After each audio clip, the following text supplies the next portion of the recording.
Okay. Hi, everyone, and welcome to our first MuniHac 2025 keynote.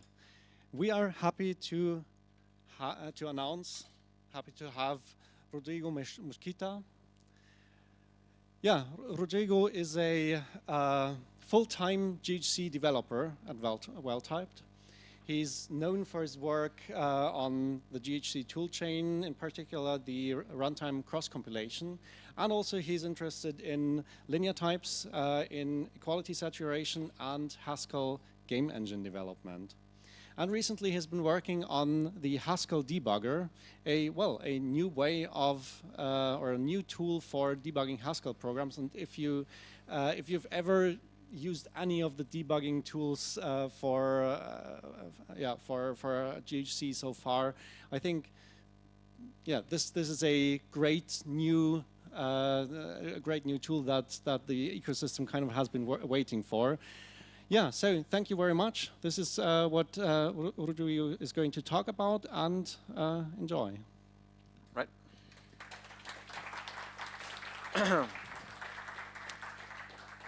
Hello, everyone. My name is Rodrigo. As Fran said, I've been working on GHC for the best part of the last 3 years. And my most recent work, carried out for Well-Typed, has been on a debugger for Haskell, a step-through interactive debugger for Haskell. So today I want to walk you through usage of the debugger, and that includes installation, and a small, very small program just to experiment the simplest features in isolation. And then I also want to show you a small bug in a much larger project. And afterwards, I think you all must be a bit curious especially if it works, how it works. And then I'll get to that as well as a second part. So I should mention, of course, this is not work that I've been doing alone, and Hannes and Matthew specifically have been particularly key in moving this forward. So I want to get started with I want to get a feeling of the room for how many of you have felt something like this or had this thought in your mind while you're figuring out why something is not working right. So your program crashed, you've got some string message, you grab for it on the code base, and you know somewhere around where the bug is going to be. Now you're thinking, what should I print here? Is it A, is it B, is it a combination of the two? So then you write some complicated log line, and then you copy paste it over. You intercalate every line of your program with a log trace, and it says log 1, log 2, log 3. And you expect that that will tell you where it is. You wonder where something has been evaluated, and you wonder if maybe that's the cause of the problem. You're asking, what branch of this if statement is taken? And you do this by tracing every branch and seeing if it goes into log A or log B. And then you compile and you wait and you run, and it takes time. This iteration takes time instead of being instant, interactive. This is the question. What is my program doing? And you don't know, and you want to know, and this is not the good way to do it. Yes, there is a better way, and it is tooling for debugging. And, well, debugger in general, and more than a debugger, a modern debugger, because Haskell has had a debugger for 18 years. Maybe you knew that? Has anyone used the debugger so far? The GHCI debugger. Okay, that's 3 out of something, 60 maybe. Sorry. So, is that good? Yeah. So we want more than just GHCI. We want something that's integrated into the tooling, into VS Code, for example. You want it to be robust, and you want it to be fast, and you want it to work and has all the nice features that a modern debugger should have, because stepping through is not enough. And I'm not here, so I would love to have come here this year, 2025, and say, yes, it is all done, and all the amazing features of a future debugger are here already, and they're not, unfortunately. The basic stuff is working, and that it is now much easier to start integrating all the new features, and you'll see what I'm talking about. So yeah, this is not yet the debugger of the future. This is a preview of what it will be, and I hope that makes you enthusiastic about it, and hopefully some of you will try it today. And I want to do, so let's get started with a live demo. And this is also a bit risky, but I think it is worth it. I will. I think that you can follow along if you'd like, and well, follow along with the installation because that's what I'm going to get started with. Just because I think it's useful to see this from the ground up, from zero. How do you get the debugger? Because even though this may not be just super useful to you, it might, and it will be eventually. And you may want to get started as soon as possible. Also, I need bug reports, and if you get them, it will make it much faster. Right, so let me jump over to this VM that I set up. It's essentially clean. I've got GHC up. Whoops, that's not what I meant to do. I've got GHC up, and I've installed GHC 9.14.0. So the debugger is going to be only compatible with 9.14 upwards because a lot of the things that I've done depend on recent functionality added to GHC. Well, that I had to work into GHC and well, change GHC to make the debugger work how I wanted it to. So 9.14 is not yet released. This is an alpha candidate. And it also needs bug reports because if you find something wrong with the alpha, we can fix it before it comes out. So how do you get the alpha? Is you have to run this GHC up command if you're using GHC up. Otherwise, you probably know how to do it the other way. It's GHC up, config, add release channel, pre-releases. And if you run this, then the 9.14.0 will show up in the TUI list. And then you can pick it and install it. And then when you do GHC version, it'll say it's 9.14.0. Perfect.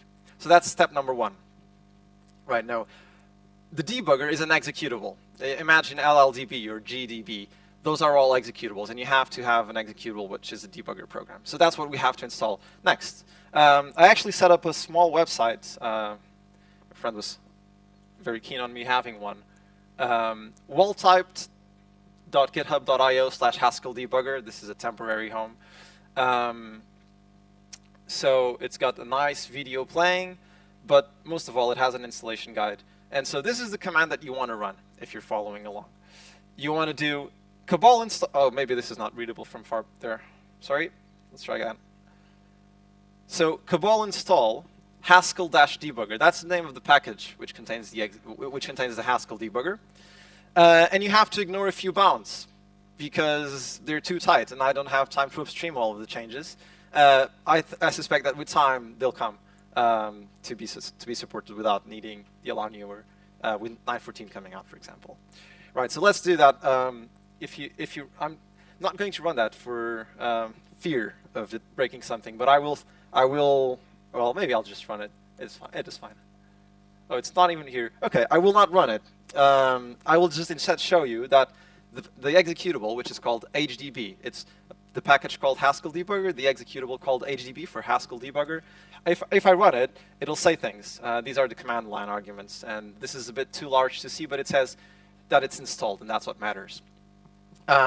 So I've now installed the executable. Perfect. That's step 2 out of 3. The last thing is the extension. So let's jump into modern editors and let's use the debugger within them. So this is not a new UI, this is just VS Code. And this is just a plugin which knows how to call the HDB executable. So I'd never seen this hidden before, which is funny. Extensions, and I've got just these installed. Haskell language server, Haskell debugger, and well, that comes automatically. So Haskell debugger is something that you can find on the marketplace by searching for Haskell debugger. It'll be this one, which says well typed, 103 downloads at the moment. I don't know from who. I have no idea who is downloading this. I really don't.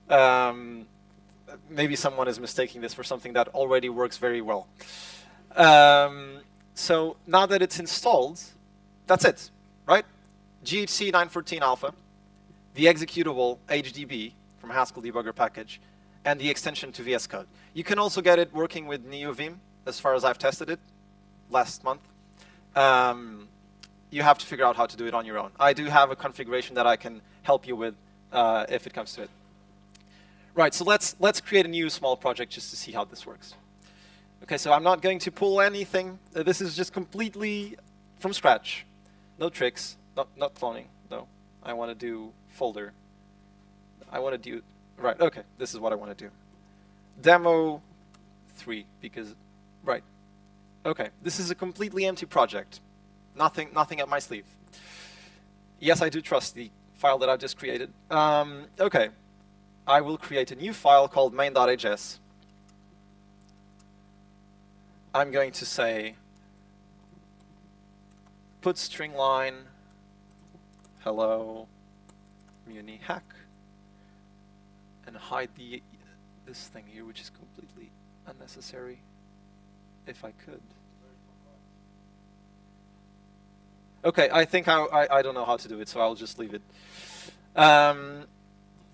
I'm going to print this function f, which I'll just in a moment create, and print goodbye. Can you read it from the back? Yes? That's very good. So f of x just equals x squared, right? So how do you use the debugger? You set a breakpoint on where you want to stop, and that's here. And then you come to the debugger pane. That's for VS Code. And you click Run and Debug, except that you have to configure how to run this program.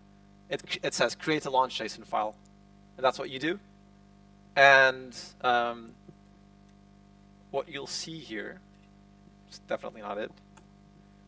What you'll see here is entry file that determines where is the entry point for your program. Entry point, what is the name of the function that starts the program. Entry args, what are the arguments, as in execv arguments. And in this case, the file is main.hs, it's not app. This could be a bit smarter. It's one of the tasks that if someone wants to try and pick up, they could do. Have VS Code figure out, is there a main.hs, is there an app main.hs, and just just do some small heuristic thing to pick a better candidate for the entry file. So that's the configuration. So this, I wanted to show this from scratch as well. No hidden tricks, that's it. Right, okay, run. We're stopped. That's, okay, we can clap now.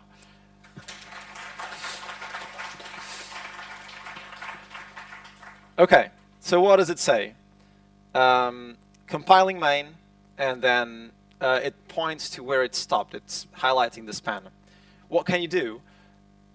Step over to the next line in this function. Right, put string line. Okay, if I step again, there it goes. Hello MuniHac. This wasn't working last night. I got it for the demo. Print F10. Okay, let's step into 10. So the second arrow here says step in. Really, for our debugger, it's jump to the immediate next breakpoint. The next thing which is evaluated, stop there. Okay, what's the next thing? Oh, it's inside of the call. Fine, this is your argument. Let's jump again. F. Okay, I'm inside of F. So F has a variable, an argument, X. Right, it's here on the locals pane. Cool. I can also use the REPL here. I could say, what's X times 10? And it'll say 100. That's good. That's correct. Okay, let's step into the immediate next breakpoint after F. It's a good question. I would suspect... Oh, of course. So Andres asks, why is 100 printed twice? And I don't know. I don't know. It's a good question. It's something that is being outputted twice. Maybe because the line. I would have to see. I can answer afterwards, or you can pick it up and try and figure out why. Is this seeable? I hope so. Can anyone tell me how to close this pane?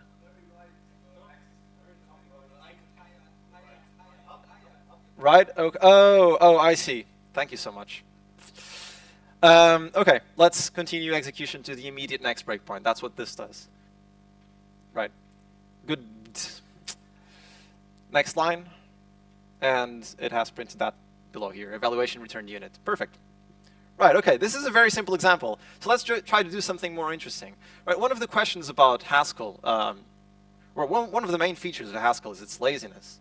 And one question that comes up when thinking about debuggers is how do you step through a program which may sometimes jump to an immediate, like jump to some thunk, jump to something that is completely out of where you're at?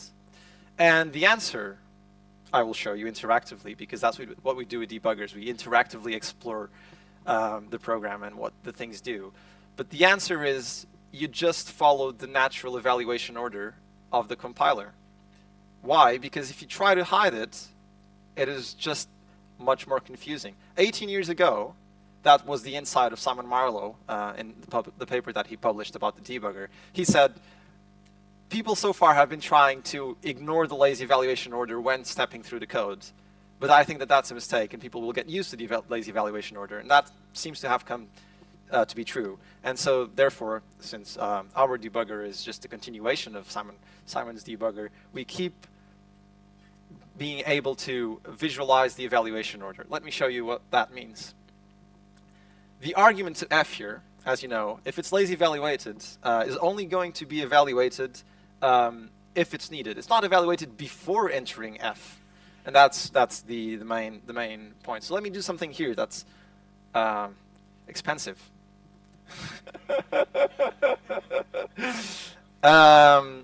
F of y. Now, so again, to recap, for the beginners as well, f of y will only evaluate y when y is necessary.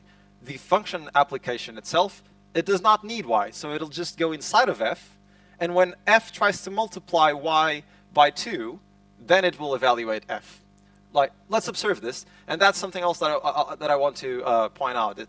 I think that the debugger is a very useful tool for education, and if you can show this in a class, I think it makes it clearer what's really happening. So let's run. Wow, it has worked again. So I'm going to step to this line. Right, what is happening? It's being highlighted because it's surrounding the entire span. This is the do block notation. So we're stepping through this line. It's not really doing anything.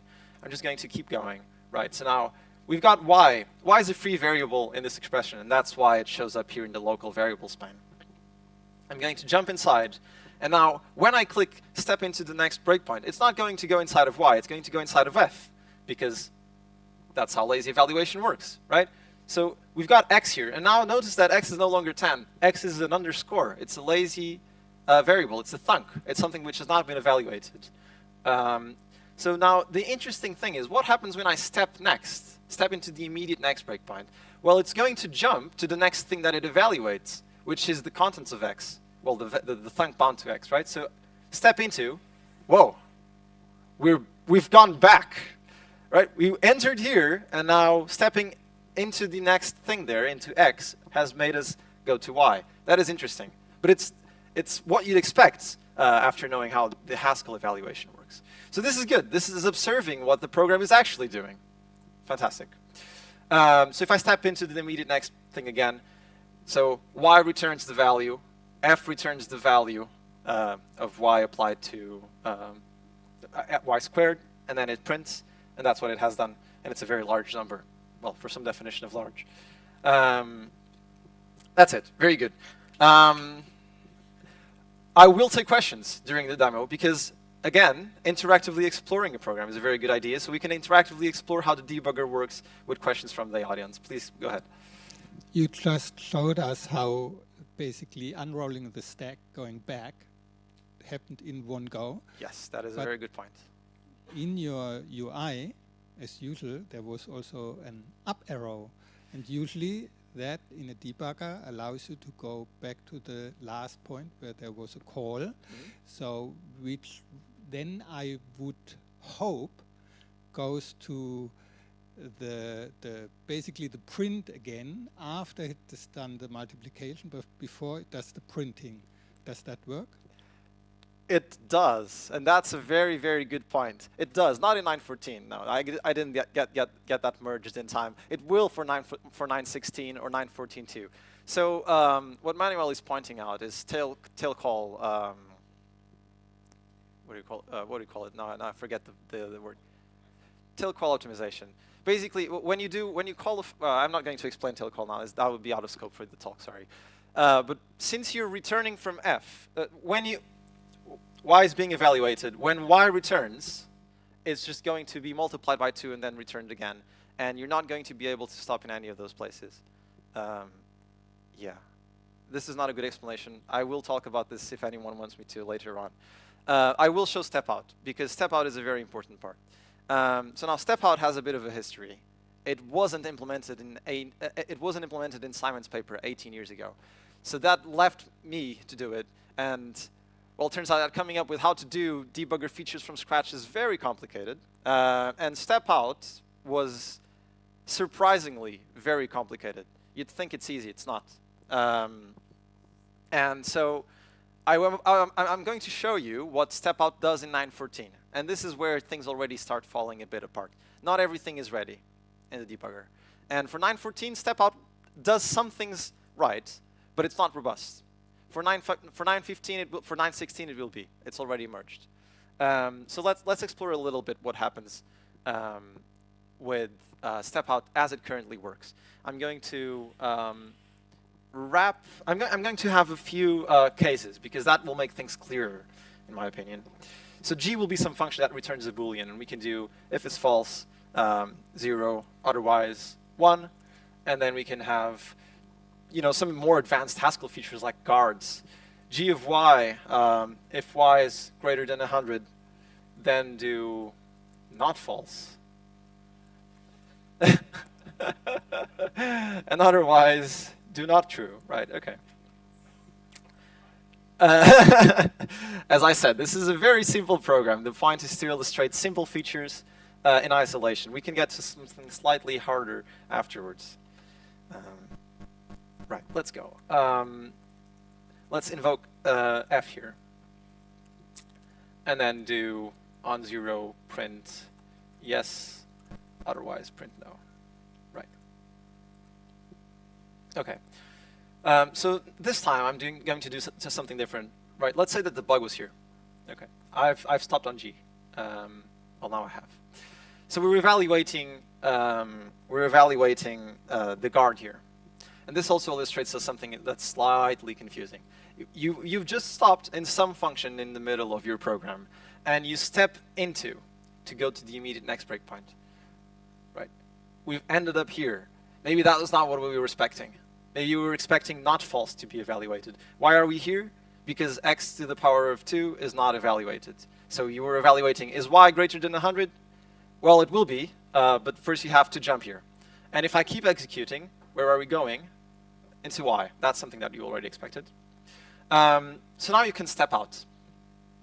And what does step out do? It takes us to not false, right? That is interesting. Again, this is because of tail call. You had y equals something, and then when that returns, it will be applied to power of 2, and then when that returns, then we enter a continuation that we can stop at, and that's not false. Okay, so not false. G has been called. So G has been called in F. So if we step out of not false, we're going to end up in the continuation to the call of G. So in this case, the continuation is going to be one of these two branches. That's how it works in 9.14. In 9.16, it will surround the entire case expression that it was returning out of. And only if you step into will you end up in one of the branches. Currently, you will always end up in one of the branches. And that's why a bit of the things are incorrect in some other situations. So if I step out of here, this is something that I didn't have in Zurich 3 months ago. Step out. I've ended up in the case in the call of f. And now f was called from main. If I step out again, we're ending up here. And that's that, right? We can continue. Perfect. So far, so good? Yeah? Okay. Right. Let me consult my notes on the immediate next. Aha. Perfect. Right. So the last feature that I want to show you on this simple program is exceptions. And exceptions are very useful. I mean, if you've used a debugger before, like GDB, what you do with a segfault is run. It will hit the breakpoint. It will hit the segfault, and then you can get a backtrace. And that is incredibly useful. So I'm sorry to say that we currently don't have backtraces. It'll be good too. And we will, of course, but not yet, not yet. Next year. Let me show you exceptions, and I'm just going to delete most of this because it no longer matters. You can still see from the far, right? Yeah, that's good because I didn't change the font size. Right, so let me just delete that as well. I'm going to do something very simple. I'm going to catch an exception that is a fail in I/O. And this is going to be some exception. And I'm just going to print it. This is a very trivial thing. So we already have, for the past 18 years, we already have the ability to stop when an exception is raised. Good. I have that under this feature here, if I could show it, right? Here, the breakpoints that you have are shown. That's good, that's useful. You can disable them selectively. Like, if I had that there, you will see that I have another breakpoint here, and I can disable them. That is useful. So what I can do is break on all exceptions, or on uncaught exceptions. And if I tick that box, and then I run the program, I'm going to remove that. Run. Oh, we're stopped somewhere. It doesn't have a source location. That's unfortunate. We will eventually, with enough work. It says here, paused on exception. It doesn't show the location. That's unfortunate. But we can say something about the place where we're at. We can say, we can do some pure evaluation. Hopefully you could do something more in the near future. So what you really want is stack traces. You want to say, run until the exception is hit, and then show me where the call stack that I took to get here. That is of course, that is a major thing that is missing. We will get there. So that's why this is still a preview of the things that we are doing and of that work. So we're currently stopped on an exception that was raised here. What happens if I continue to the immediate next point that is going to be evaluated? That's that. That's the handler. It makes sense. That's good. We can observe this. Perfect. It says print user error hello. That's what you expect. And good. Right. That's what I have for this demo. I will take any questions if you have some, and then I can move on to the next one.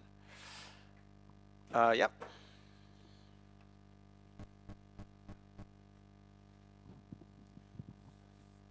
If you print some lazy thank, is it? Sorry. If you print some thank and then continue, how is the future behavior? It's a very good point. It's recorded, so I don't have to repeat. That's good. I mean, I can for the sake of clarity. What happens if you force a thunk and then continue execution? Will it change the behavior of the program? The answer is yes. Currently it does. It could not. You could imagine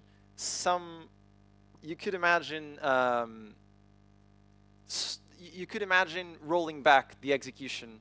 You could imagine that if you force things during the breakpoint where you're stopped, you could imagine that they're snapshot and saved as they were, and then when you resume execution, they are all taken back to where they were. And that's also a valid design, probably one that we might want to pursue or guard behind a flag. Currently, it doesn't. So currently, if you force the thunk, you forced it. So now let's look at the same example, if I can get there, that I had just a minute ago. Perfect.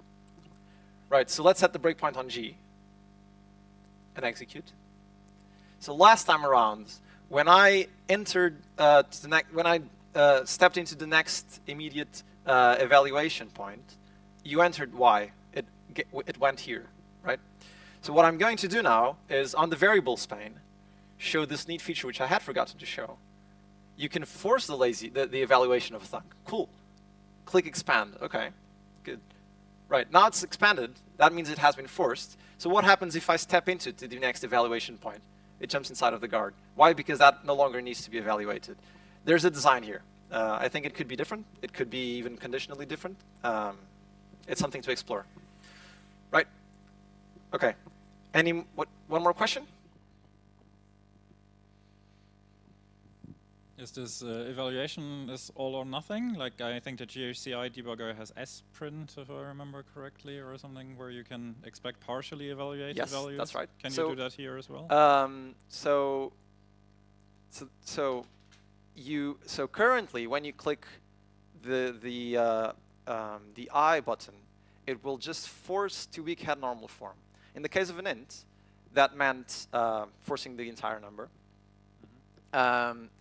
And the question is whether you can, and so in GHCI you can do sprint, which will show the state of the variable.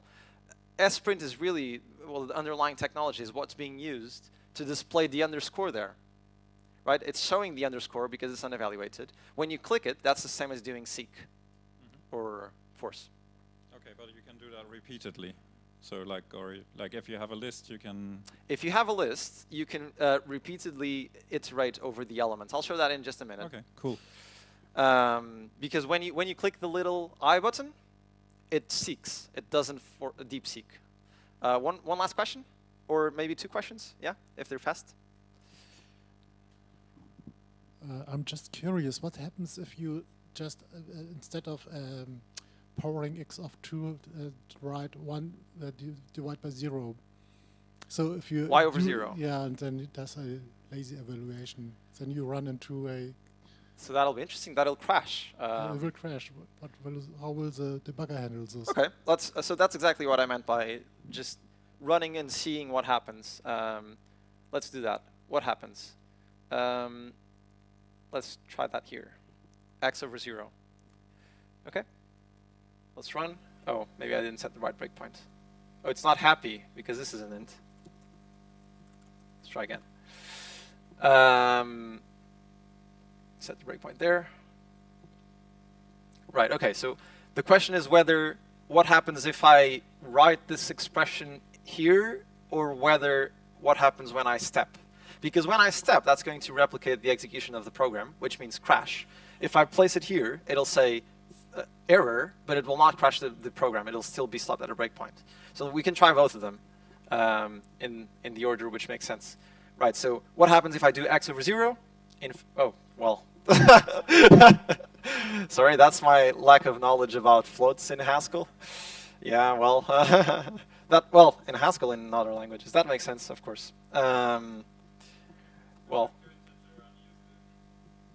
yeah, that's good. Good point. Good point. Good point. Thank you, Andres. Let's go back to int and use div for integer division by 0, which does not make sense. Right, okay, stop at the same breakpoint. Notice how fast it is to load. That's fine. That's cool. So if I run that here, div x div 0 divide by 0. That's an error. That's an exception. If I step, step again, uncaught exception of some type was thrown. Divide by 0. Not good. Okay. Did you have a last question, or shall I move on? Okay, very good. Thank you all. Right, so just for the sake of showing, so one of the main things that is complicated about a debugger is having it just work on your code base. And code bases are complicated. You have projects, packages, subunits inside of a package, multiple components, complicated flags, complicated setups. So how do you guarantee that you can just run the debugger on your code base? And the answer is the same answer that exists for HLS, which is, well, it's technology behind HLS, which figures out what the right flags are to invoke your program. The technology, for what it's worth, is called HIE-BIOS. So we're using the same technology, and the point of this following example is to show to you that it just will work on a very complicated code base. The example is in Age Ledger, which you may be familiar with. Does anyone here use Age Ledger? Okay, not that many people. I would have expected more, but you are aware of the program. Okay, very good. So I have it here, written down on my notebook. Simon Michael Age Ledger / this one. Here's the real bug. I spent a long while trying to find a real useful one that was not awful complicated. Here's a real test. Here's a real bug report on Age Ledger. And this is a good example because it's a very, very simple bug reproducer. What does it entail? Here's one file with a single transaction. That's the things that Age Ledger deals in. So you have a transaction of minus 100 to 100 on 2021.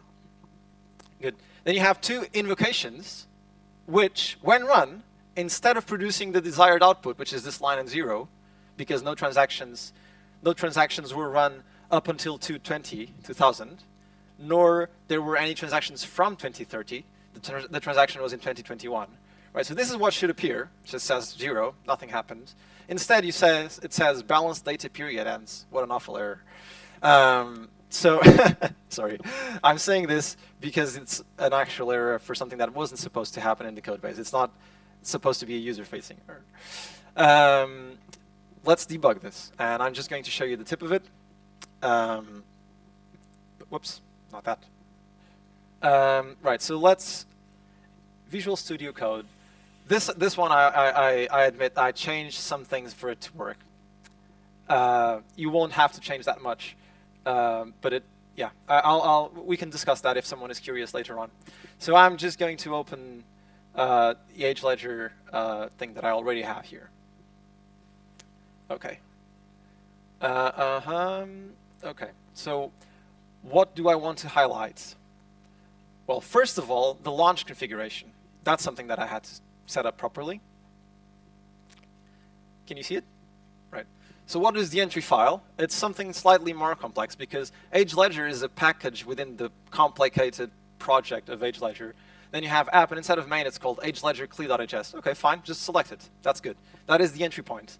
And then you have to place the entry args, and these are the arguments that you saw in the reproducer. You say, pass a file called test.ledger, that's the file which has the bug, which reproduces the bug. Get me the balance of the assets starting from 2000. 2000? No, that's incorrect. I want to do 2000. Oh, perfect.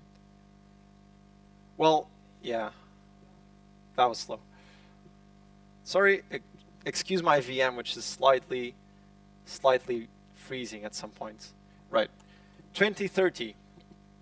Perfect. So that's the launch configuration, and this is emulating the bug. The test file is written. It has the contents of the reproducer. Very good. Now I'm going to search for the error message. That's the error message, and I will find it here in multi-balance periods, if it cooperates with me. And now I've set a breakpoint there. See, so far so good. This is as typical as you get a bug report. It's got some error message. You go there, and instead of littering everything with print calls, we're going to set a breakpoint. And this is one very simple case in which this is useful. So what I want to do is, well, if it cooperates, go to the debugger tab. Yeah, oops. It is not particularly fast, is it? But this is the VM acting up on me.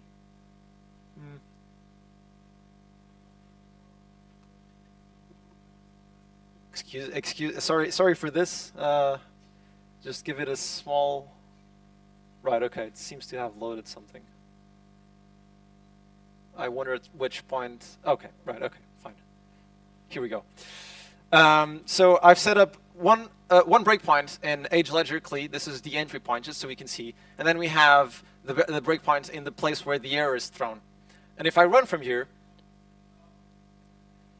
you'll see. Oh, sorry. Let me hide this HLS thing. HLS does not yet support the alpha release. So here we can see something more complicated.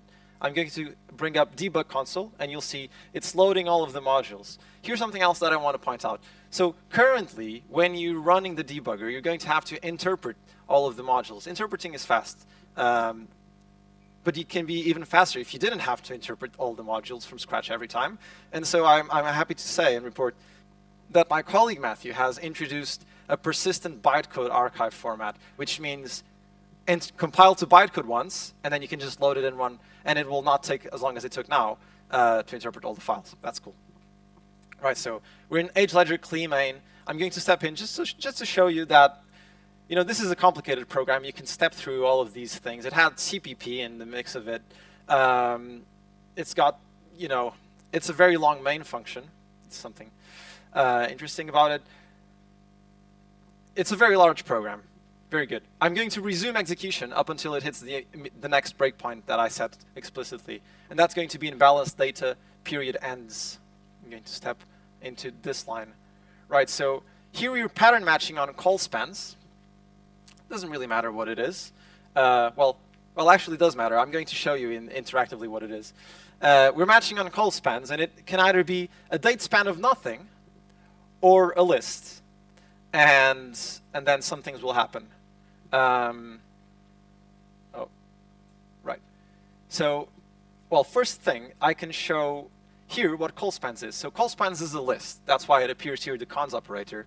If I expand it, you'll see a date span and an empty list because, well, basically because call spans is just has one argument.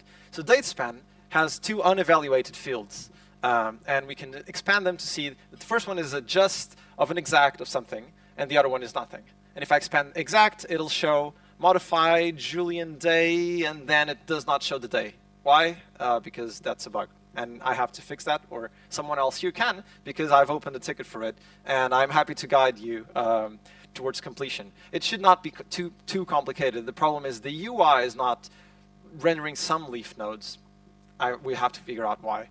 So what we can see, though, is that we have a just and a nothing. And a just and a nothing don't match any well, well, it's matched here, so I mean, we can step into to see that it has executed that branch. So here's an answer to that question. Which branch is being taken here? Now you know, for this example, it's taking the second one.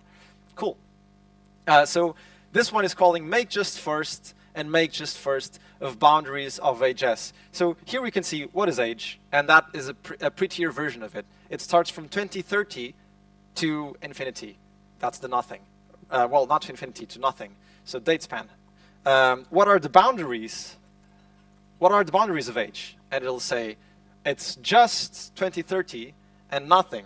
And you can even ask, what is make just of boundaries of age? And it'll say the error. This is what we were seeing. Okay, cool. We've emulated it in the debugger. So now then you could, so now I'm not going to run through the entire thing. I just mostly wanted to show you that it works here on Edge Ledger. And despite it being a bit slow because of my VM, it actually just works fast on my computer, which is good. Not on this computer, on the other computer that I left home, because on this one it's broken. Otherwise I would have shown it outside of the VM. Yeah, I don't know what that happened. Last night, midnight, that's when it got broken. So, very good. I can just show you, I mean, one thing that I did was try the auto reproducer, which is from 20, whoops, oh no, what is this? Undo. Okay, add configuration button is a bit too large. And now the VM is acting up, okay, no, it's still fine. Fine enough for at least one more example, if I can, oh my god. There are a lot of challenges here. It's the size of the font, it's the slowness of the VM, and it's my inability to type. Right, let's try the auto reproducer. It says up until 2000, where no transactions happened. And if I run, oh, it will compile again. Right, let's just go through this one. It's not that complicated, it's not that slow, fortunately. Many improvements have been done in GEC in the last 3 years regarding performance of compilation. It's always improving, so yeah. 150 modules loaded. Right, let's try this again. And what I want to do is, see, it seems to crash on the same place, but I'm going to print first, what are the boundaries of age again? And now it's the other way around, it's nothing to just. Interesting. And what is make just of the boundaries of age? Well, same problem. Okay, yeah. So then if you run it again with a working example, it'll say, if you specify some date which is not outside of the bounds, then it'll say two justs, and then you can, well, yeah, I'm not going to run you through it, but yeah, what do I want to say? You'll see, if you run it through a good example, you'll see why there are two justs. It's because the second just was inferred. You're saying from 2000, it infers the second one to be the last date of the last transaction that you find. Interesting. And then you can go from there up until this point where you have report span, anything, something, something, something. I'm going to show you a place where I stopped at some point, where you can see a very large data structure in the in the variables pane. So I'm just going to show also a small feature that you have, which is break on a function by its name, and the function is called report span. And if I set that and remove the other two because they don't really matter. Yeah, then we can just look at the large data type in the variable pane, and then I will move on to the last part about how does the debugger work.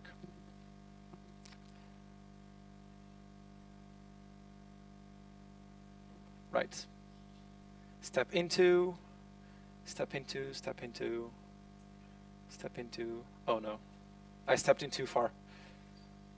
And now I have to oh, there it was. And now I've missed it.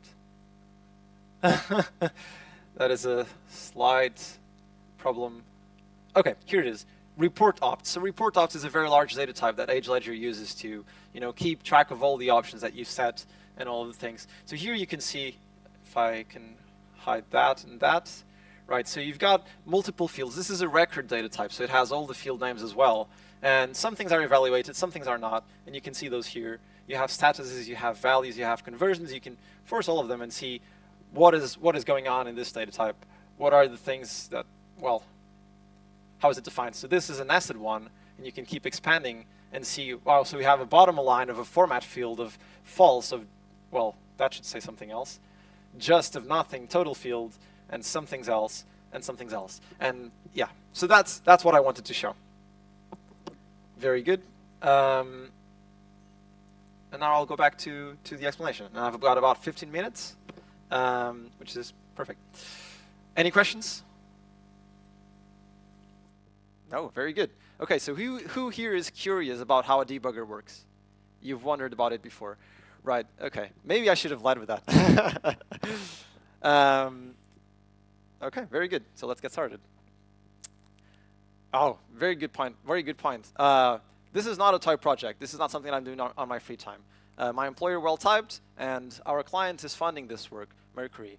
And it's got all of these things that make it more robust than something that is just hacked together, right? This is using GT as a library. So this is not using, so you're going to get it the same way that you get some program with GT. So, sorry, if your program is compiled by GT, then it also works with the debugger. It doesn't have a subset of the features. It uses DAP to support multiple clients. That means you can support VS Code and NeoVim and etc. And you just have to have one debugger server. And it uses the same technology as HLS, which I mentioned. And it should just work. And that part is true. The problem is the stepping in, the stepping out, and some of the other features like stack traces, which are not implemented. Right, let's get started. Oh, there's not much to say about DAP. DAP is a protocol. It's something like LSP for the language server protocol for language intelligence. DAP is for debuggers. It basically allows these to control the stepping of a program that is determined by the Haskell debugger. Right, okay. So every process which is compiled by GT is linked against the runtime system, as you may know. And the runtime system manages the execution of your Haskell program. So a typical process will look something like this. And in this case, this is a picture of the Haskell debugger executable process. So this is the process running. What does it have? It has the RTS. That's the bottom part here. And it's got a thread that is communicating with VS Code. And it's got a thread which is driving the debugging of your program, of the debuggee, which is called. Right? So at some point, here comes a message from VS Code, and it says, debug me, run me, rather. And what the GT internal thread will do is compile your debuggee, which is a Haskell source program, into bytecode. And bytecode is the format which the RTS, it's the format of interpreted Haskell. So if your bytecode can be interpreted, it's something unlike compiled code, which just runs directly on the CPU. the bytecode here is going to run on the RTS, basically. The RTS has got a loop. Here's what happens. You've compiled this to bytecode, and now you load it to memory. It's a bytecode object. And then you tell the RTS to run this object.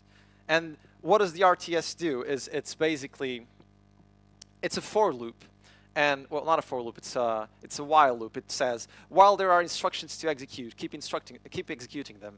At some point, you may jump, your instructions may cause the other instructions to be executed, but in any case, it's the RTS which is saying, okay, execute this one, execute that other one, execute this one.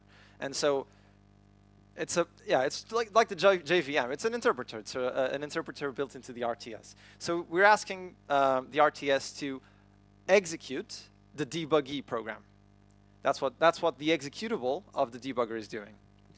And then what happens? Well, the RTS is going to create, well, not the RTS, but the driver is going to create a new thread for running the debugger, which is your program. And this is going to be interpreted. And interpreted means that the RTS has control over what the program is doing. Cool. And then the thread of the debugger is blocked. So now this is executing. And at some point, the debugger will stop. Where it will stop is, See, here's what the here's what the RTS interpreter looks like. It's basically just, you have some instruction that you take out of an array of instructions, and then you match on it, and you execute. If it's an add, execute an add. If it's a multiplication, execute something else, right? So when does the debugger, the program that you've run, stops? When does it stop? It stops when it finds a break instruction. And a break instruction is something that the RTS recognizes as some place that you can stop at. Okay. So what does it consist of?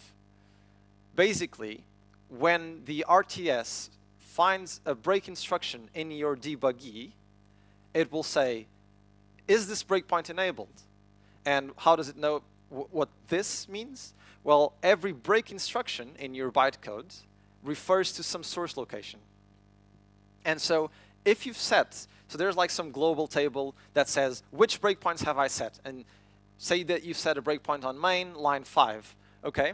Now, we're executing a break instruction in the interpreter of the RTS. It says, if the breakpoint is in this table, if it's enabled, then write that we're stopped here, say where we're stopped, and then block. So what does blocking do? It basically means now the debugger is no longer executing, and the GNC internals thread has been signaled, and it's now unblocked, and it can now report back to DAP where it was stopped. Does that make sense? Yes. Right, so interpret, at some points you know that you can stop if it's enabled, and when you do stop, it's just a matter of blocking. And you can leverage all of the internals, all of the mvars, STMs, all of that. You don't need any special logic for this. The blocking and yielding of these two are just done by normal Haskell means. Okay, so now GET internals thread says, I'm stopped to VS Code because this thread is blocked. Debugger stopped. Cool. At some point, VS Code says resume. So what does it do? It just unblocks the thread, and it continues executing. And continues executing means more of this loop where you're saying, give me the next instruction, give me the next instruction, give me the next instruction. And it keeps executing.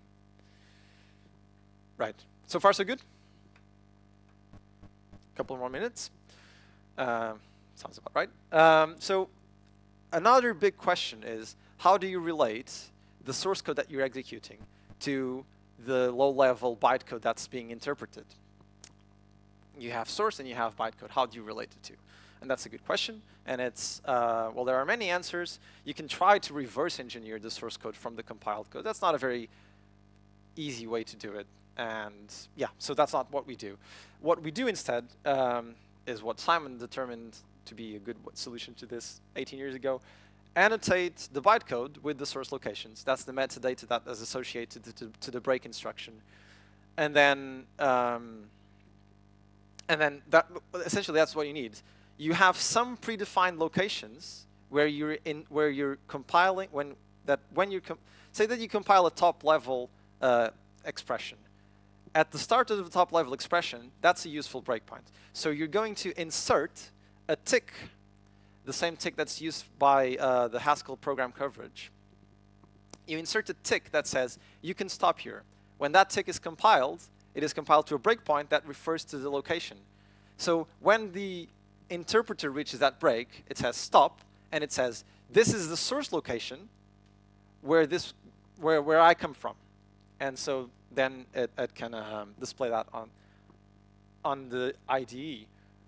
Useful to say that the tick mechanism is robust to optimizations, and that was developed before the GHCI debugger. This is very cool. Just like MVARs, we can just reuse the tick mechanisms to propagate breakpoints and have them be robust to optimizations and preserve the right source location. As I said, breaking, it's about saying, this is the source location that I care about. When you're executing the break instruction, compare the two. If it's one that we care about, then stop there.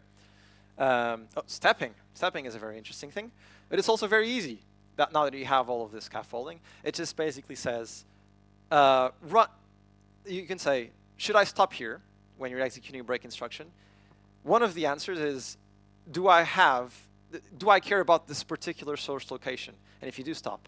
But otherwise, you can say, stop at the immediate next break instruction. So when you're executing the break, if you've enabled stop at the immediate next break instruction, which is like a global flag, then you always stop. See? So you've stopped here. Now you resume execution. The immediate next break instruction, stop there. Simple. Step over. It says you're executing a do block. Should I stop? What do? You basically just step into multiple times, and then you compare the source span against the source span from which you initiated step over. And that's that. Step out, much harder, much harder. I don't think I will have time to talk about it. Yeah, come to me afterwards and I can explain how step out works if you're interested. But it's something about walking the stack and finding the right continuation, making sure that all the continuations do have a breakpoint, a useful one. And finally, yeah, high BIOS / flag discovery, which I also mentioned at some point during the talk.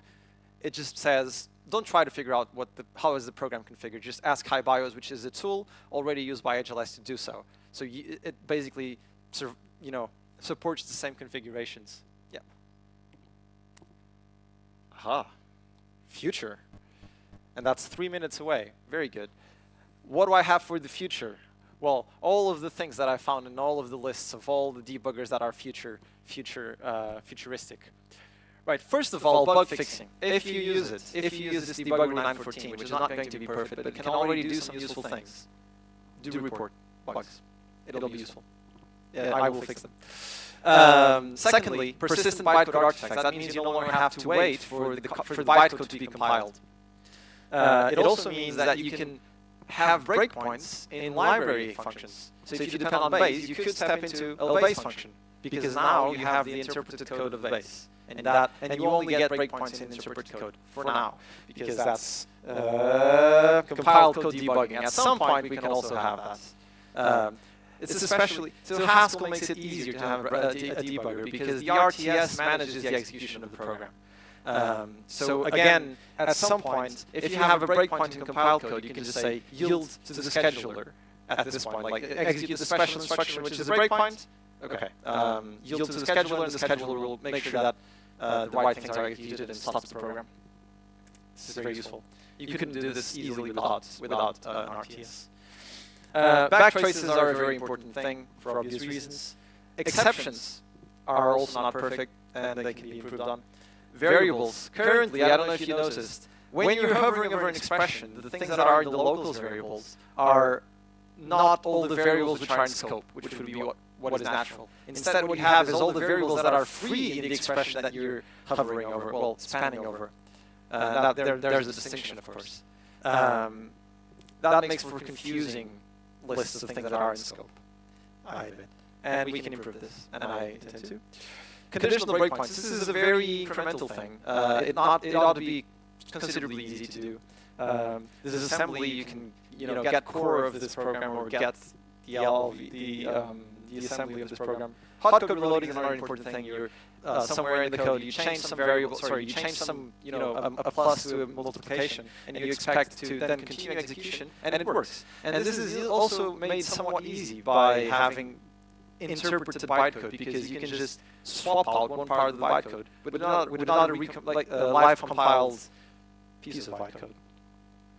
Multi-threaded, so that means you can say, set a breakpoint on this thread, and if you run that code in this thread and you want to stop there, otherwise don't stop. Or step into the next breakpoint, but don't hit any of the breakpoints in other threads. You don't care about those. Currently that doesn't support, that's not supported. So say that you have 2 threads running, you stop here, you step into the immediate next breakpoint is evaluated, and it may be a breakpoint from this thread. Not good, but it currently happens. And then ultimately, time-traveling debugging. And I expect to base myself, base the implementation off of this 1993 paper, which seems to be still the state of the art, a standard ML for a standard debugger for ML, which is a very good paper that I would recommend. Again, bug reporting, and then bug fixing.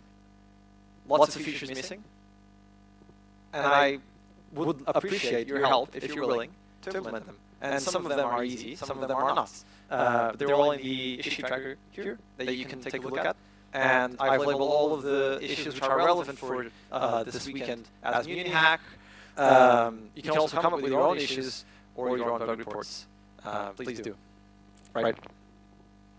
That is all. Oh, I don't even have a finishing slide. Right. Okay, I'll step in front.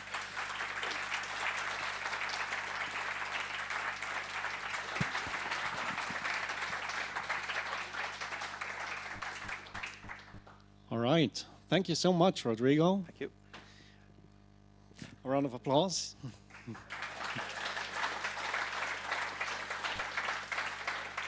Are there questions?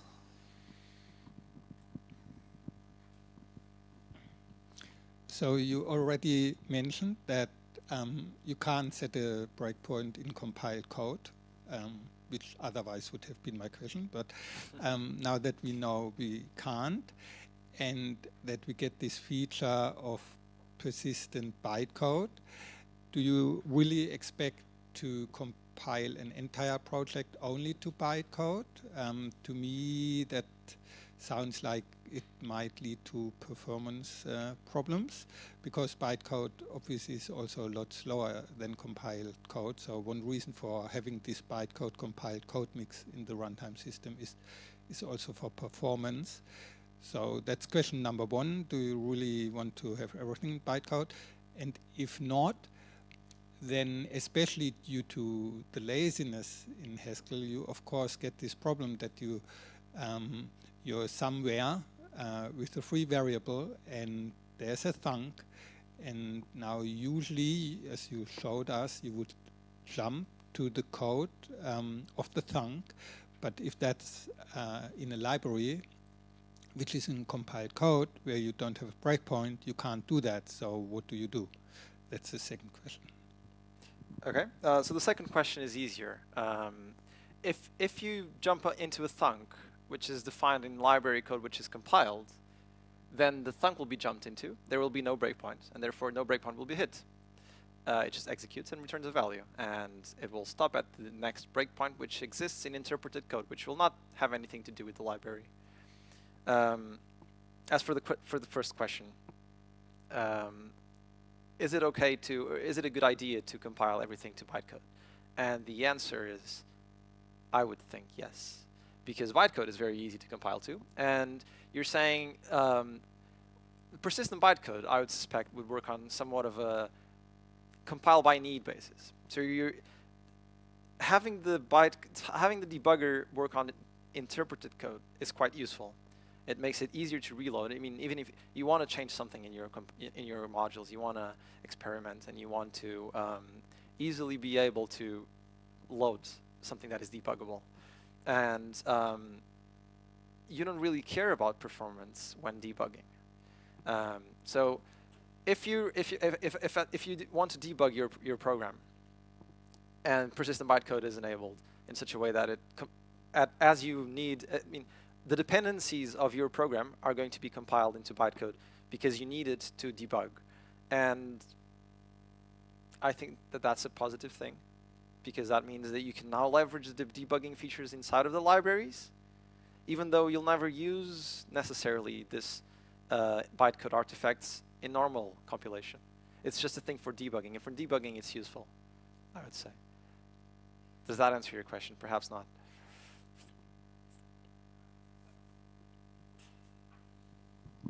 Yeah, it does answer my question. Only in my experience, if you, I mean, because you're saying you want to use this in real projects. This is not just for toy. I will say, it works on GHC. Yeah, and I've made it work on GHC, which is very cool. That's super cool, and I totally believe I just that remembered you are going to hit this, your goal. My worry is only, I totally agree, during debugging, performance is irrelevant. Only sometimes you have bugs in programs which have a lot to do, and fully compiled, the thing takes 5 minutes and then it crashes. Now, if you compile it to bytecode, it may take 2 hours before it crashes, and then I have a problem if I want to debug this. So that's why I'm concerned about performance. Right. So 2 solutions, 2 potential solutions. First of all, by default, you're compiling bytecode without optimizations. But optimized bytecode is now a thing, and it's getting more robust by the day. So you may want to just, enable optimizations for the bytecode, and that will work. Even then, you're still running the debugger, the RTS interpreter loop, which is slow. Fine. That's why I think that compiled debugging is also useful, and that will be, you want to have some things to pick out of, and in this case, I suspect if your program is slow to hit the bug, that means either try optimizations in interpreter, or eventually if we can, we'll have compiled bytecode breakpoints.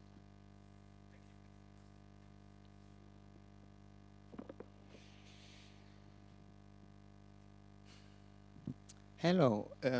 I'm thinking about the step out and step in features.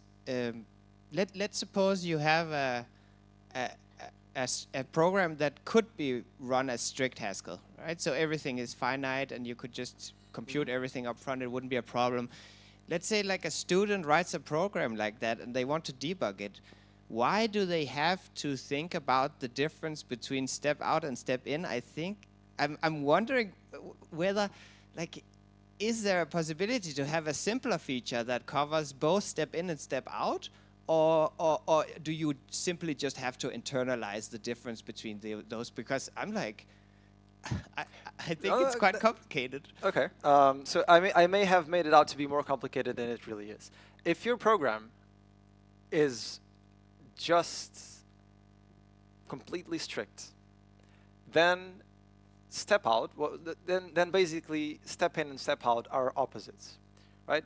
You're stopped here, step into, step into, step into, step into, and now you're somewhere deep down into the call chain. If you keep stepping in, you're just going to keep going further down. At some point, you say, this is enough, I want to go back out. And that's what step out is for, right? And that will work. It's just that in between, some things may be evaluated, so now you're jumping here. Sorry. In a strict program, you definitely need both of them. Well, in all Haskell programs, you need both of them. In strict programs specifically, their distinction is very clear. It's just one goes inside of functions, the other one goes outside of functions. Evaluate until the function finishes, and then return, and then stop there. For lazily evaluated programs, that brings thunks into the mix. So some step-ins may go inside of a thunk, and that is unnatural for strict-oriented programming, but it's natural in Haskell. And trying to hide this would not be, in my opinion, a good solution.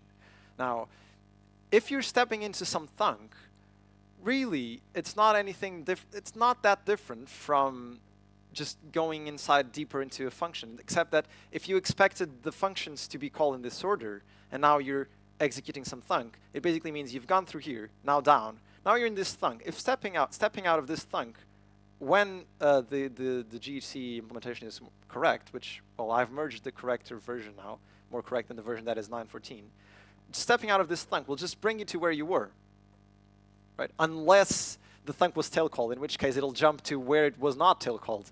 And that's, well, tail call is something else that really speaks loads about the real execution of the program. And if some function is tail, I can explain that now maybe. F calls G calls H. And they're all tail called. That means when age returns, it can return directly to the parent. It doesn't have to go through the middle, because it's basically a really, really important thing in functional programming. You skip, you don't have to push a stack frame for this. You're executing it, and you simply jump to F. And when F returns, it will return to the parent, not to the middle one, because the middle one had nothing else to do with the results of F, with the result of the last one. Right, so, okay, so now you're mixing. At some points you can step into thunks. You can step out of thunks, but maybe you'll not return to where you were because it was tail called. But that's the nature of it. I don't think we should hide this, honestly. I don't really know if there's a better solution. I managed to follow you, and everything works. Come again? Everything is working. No. Which you did show. I was able to step into tanks, and please don't hide this. Yeah. It is very insightful of what's actually going on, and now people can see how the program actually executes, and this is very important. And it feels natural after a while, and yeah, nice to see. Thank you. Thank you. Don't hide it. Yeah, I agree, especially for teaching as well, because some more experienced programmers will be expecting this, but definitely not students, I think. Yeah, I think tail call is really the most complicated one, but you cannot avoid skipping. You cannot hide tail call, because if you do, you're going to change the memory characteristics of your program, and that is just not good. I think that is something that will take using to. That will take some time to get used to. The step out skipping tail calls. I think it's just the nature of the beast. There's one feature which is kind of slightly related. Currently, there's a limitation in GHC. You cannot use -FHPC together with GHCI because there are no bytecode instructions for kind of ticking the boxes. But it would be very useful because you could just execute an expression in GCI, and it would tell you exactly which code was executed. Yes, right? That would be cool. How difficult do you think would it be? Do we just have to add like one additional bytecode instruction for ticking an HPC box? Yeah, that sounds about right. Because but now, okay, so now you'll have ticks and breakpoint ticks, and that is fine. I guess if you're passing FHPC, you expect things to be slightly slower. I tried to do this 2 years ago, but there was no one who knew how the I know now. 2 years ago I didn't. Now I do. Yeah. Sounds good. Sounds like a good idea. Open a ticket. Well, except it's not really for the debugger. It's more for GHC. Yeah. Open a ticket in GHC. We'll take a look. Okay, so I'm looking very much forward to the persistent bytecode, because it would be also very educational for beginners, I think, to put breakpoints in base, right? To see what happens. Absolutely, in my but opinion. can you also put breakpoints on class methods? Or is that simply impossible because of how a dictionary lookup is generated? And like, I guess class methods don't really exist at runtime, right? So is it just impossible, or is that something that's possible? No, it works. It works. So class methods. Let's think about that for a second. Say that you're defining binds, right? Okay, bind for state. So you have bind, which is the definition of the function, and then you have the right-hand side after the equals, right? So the right-hand side is code that's going to be executed, and when you compile it to bytecode, it's a function, a bytecode function. And at the start of it, it's going to have a breakpoint. And the breakpoint is going to refer to the location where it's defined, which is the class method. So if you step into a function application of a class method, you're going to start executing the code that's the right-hand side of the definition of the class method. And that code points to the source location where it was defined, which is the class method. So it will just work. But that's the instance, right? That's not the class. Oh, it will jump to the instance. That's correct. Yeah. Right. So you can only make breakpoints in instances. You can't make breakpoints in an abstract method like a class, right? Because I'm thinking about At runtime, there are no abstract classes. At Right, runtime, exactly. they're all instances. Okay, so I can't make a breakpoint on all binds of all monads used Oh, everywhere, but right? you can. That's, You can by name, by function name. If you say they're stop on bind. Okay. I think there are some ways, and if there aren't, we can make them. Because, I mean, it's easy to say stop on anything which has a name which matches this. Even if, well, we can think about that. It's clearly doable, Yeah. I think. I think one of the most interesting ones is monad fail, right? Because monad fail is called all over the place. Just if you have a bad pattern match anywhere, you call monad fail even though you never wrote that method name. Yeah. So that's like that's something that would be interesting to show a good point. people, It's a good just idea. like by putting that breakpoint there. Mm-hmm. Absolutely. Yeah.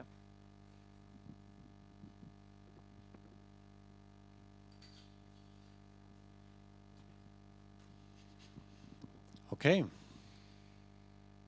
No more questions? Then, well, thanks again, Rodrigo. Thank you. Thank you for an excellent talk.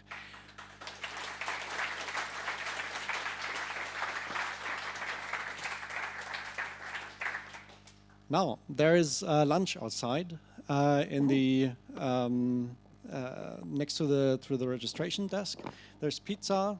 So yeah, grab a slice, have lunch, continue hacking, enjoy.